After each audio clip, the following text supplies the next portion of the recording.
آئیے کتاب رحمت سورہ الکہف اٹھائیں۔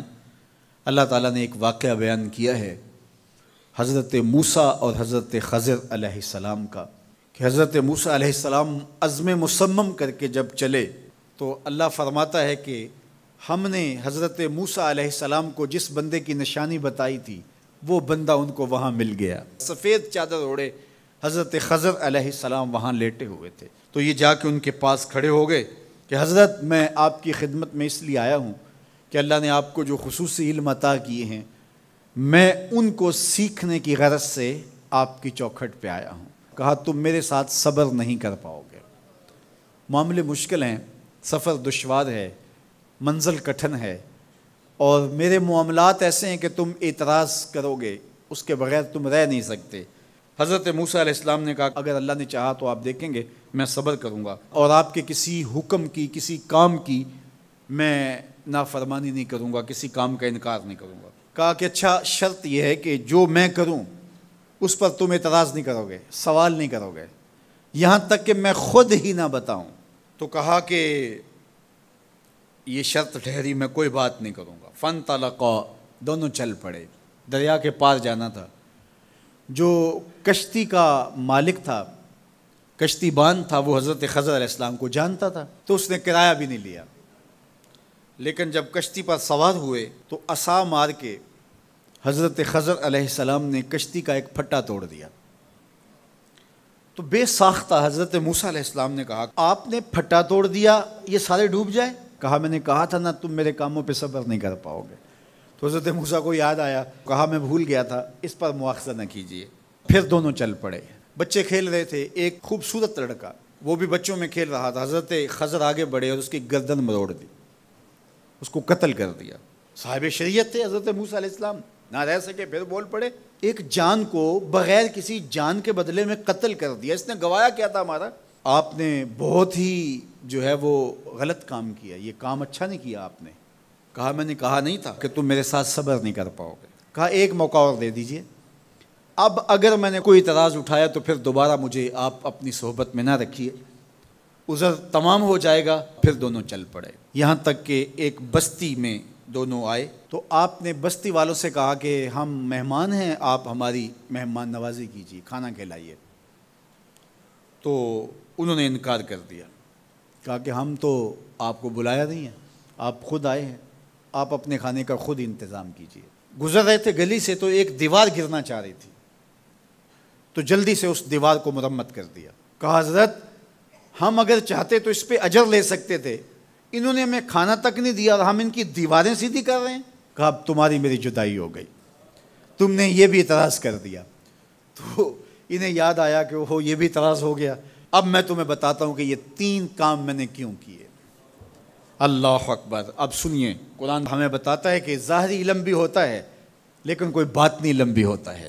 کہا وہ پہلی بات کشتی والی سنو، یہ 2 مسکین بچوں کی کشتی تھی، ان کے گھر کا چولہا اس کی کمائی سے جلتا تھا۔ دریا کنارے کنارے ایک ظالم بادشاہ رہا تھا جو لوگوں کی کشتیاں چھین رہا تھا، ہم نے تھوڑا سا عیب لگا دیا، وہ ٹوٹی کشتی چھوڑ کے چلا گیا۔ اب وہ تھوڑے سے پیسے لگا کے کشتی مرمت کرا لیں گے، گھر کا چولہا جلتا رہے گا، بتاؤ اچھا کیا یا برا کیا؟ کہا رہی بات اس بچے کی جس کو ہم نے قتل کیا، اس کے ماں باپ مومن تھے، نیک تھے، صالح تھے، بچے نے بڑا ہو کے بہت برا ہونا تھا، ہم نے اس کو قتل کر دیا، اللہ اس کے بدلے ان کو بہتر اولاد دے گا۔ علماء تفسیر نے لکھا ہے اس بچے کے بدلے میں اللہ نے ان والدین کو ایک بیٹی عطا کی جس کی نسل سے 70 نبی پیدا ہوئے۔ دیوار کی کہانی بھی سن لیجئے، یہ شہر کے 2 یتیم بچوں کی دیوار تھی اور اس کے نیچے ان کا خزانہ تھا اور ان کا باپ بڑا نیک تھا۔ خزانہ دیوار کے نیچے ہے، دیوار گرنا چاہ رہی ہے، کسی معمولی دھکے سے گر جاتی۔ 2 ہی صورتیں تھیں، یا وہ بچے خود اپنا خزانہ اٹھا لیتے یا لوگ اٹھا کے لے جاتے۔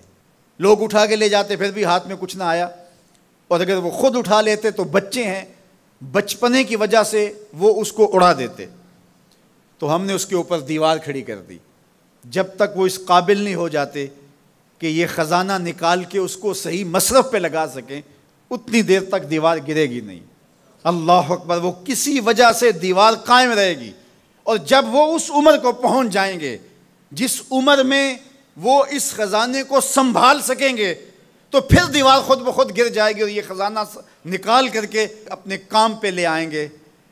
میں جب پہلی مرتبہ اس کو جو ہے وہ غور کے ساتھ تلاوت کیا تو مجھے یہ لگا کہ اس کا انطباق پاکستان کے حالات پہ بھی ہو سکتا ہے، اس لیے کہ یہ بھی یتیموں کا سرمایہ ہے۔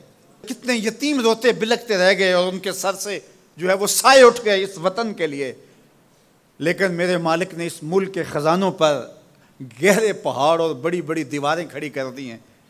جب تک یہ قوم بلوغت تک نہیں پہنچے گی اتنی دیر تک وہ خزانے ظاہر نہیں ہوں گے، اور جب یہ قوم اپنی بلوغت تک پہنچے گی، شعوری بلوغت، فکری بلوغت، علمی بلوغت، اور رب سے جو وعدہ کیا تھا پاکستان کا مطلب کیا، لا الہ الا اللہ، جب اس بلوغت تک یہ پہنچ جائے گی، اس وعدے کی تکمیل ہوگی، پھر رب دیوار ہٹا دے گا اور پاکستان کو اللہ اتنے خزانے دے گا اور پاکستان ایسا مالا مال ہوگا دنیا دیکھنے آئے گی انشاءاللہ۔